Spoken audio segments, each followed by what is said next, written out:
বিসিবির ক্রীড়ামন্ত্রী হয়ে পাপনকে কঠিন হুঁশিয়ারি দিলেন নতুন ক্রীড়ামন্ত্রী আসিফ মাহমুদ।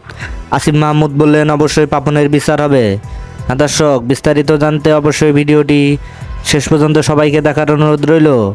তামিম ইকবালকে দলে না নেওয়ার ব্যাপারে অনেক প্রভাব খাটিয়েছেন বিসিবি সভাপতি নাজমুল হাসান পাপন, এমনটাই মনে করেন অনেকেই। তাই তো নতুন সরকারের অধীনে নতুন করে দল সাজাতে চাচ্ছেন আসিফ মাহমুদ। তিনি বলেছেন, আমরা আবারও তামিম ইকবালকে দলে ফেরানোর জন্য চেষ্টা করব।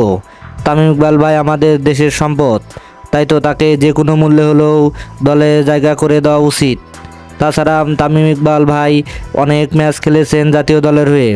এদিকে তামিম ইকবালকে দলে ফেরাতে জোর গুঞ্জন উঠেছে আসিফ মাহমুদের কাছ থেকেই। তিনি যে কোনো মূল্যে হলেও তামিম ইকবালকে দলে ফেরাবেন।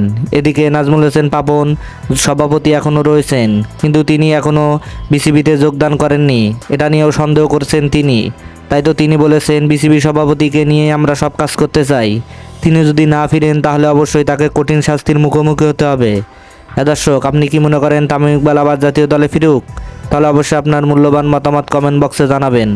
ধন্যবাদ।